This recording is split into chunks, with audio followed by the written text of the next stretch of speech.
Hello, నేను doctor Suma, senior consultant neurophysician, Parkinson's disease and movement disorder specialist, Suma neurocare, Chandanagar.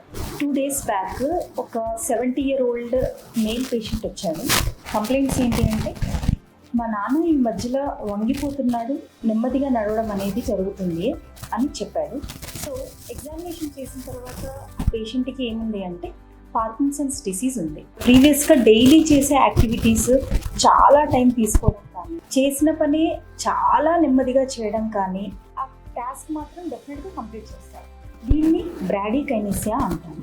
ఇంకా పని చేయడంలో అంత డెక్స్ట్రిటీ ఉండదు, అంటే అంత ఫైన్నెస్ ఉండదు అన్నట్టు. ఎందుకు అంటే బాడీ రిజిడ్ అవ్వడం వల్ల ఆ విధంగా అవుతుంది. దాన్ని మనం రిజిడిటీ అంటాం. ఇంకొంతమంది పేషెంట్స్లో వణుకు అనేది ఉంటుంది. ఆ వణుకు అనేది యూజువల్గా పేషెంట్ కంటే కూడా పేషెంట్ని ఎగ్జామిన్ చేసేవాళ్ళు, అంటే వాళ్ళ ఇంట్లో వాళ్ళే గమనిస్తారు.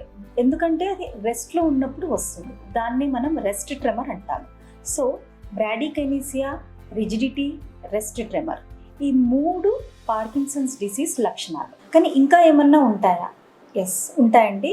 అవి ఏంటి అంటే వంగిపోవడము, పడిపోవడము, బాడీ పెయిన్స్ రావడము, రాత్రి నిద్రలో కలవరించడము, మోషన్ రాకపోవడం అంటే కాన్స్టిపేషన్ రావడము, యూరిన్ అర్జెంటుగా రావడము, యూరిన్ ఆపుకోలేకపోవడము, ఫ్రీక్వెంట్గా పడిపోవడము, మెమొరీ డిస్టర్బెన్స్ రావడము, ఇంకా డెల్యూషన్స్ కానీ హాలుసినేషన్స్ కానీ. డెల్యూషన్స్ అంటే ఏంటి అంటే ఇంట్లో వాళ్ళ మీదనే నమ్మకం లేకపోవడం, వాళ్ళు నన్ను ఏమో చేసేస్తారు అన్న అపనమ్మకంనే మనం డెల్యూషన్స్ అంటాము.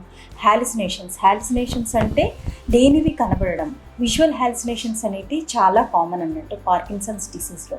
ఇలాంటి లక్షణాలు ఏమన్నా కనబడితే ఇమీడియట్గా మీరు పార్కిన్సన్స్ డిసీజ్ స్పెషలిస్ట్ని కన్సల్ట్ అవ్వాలి.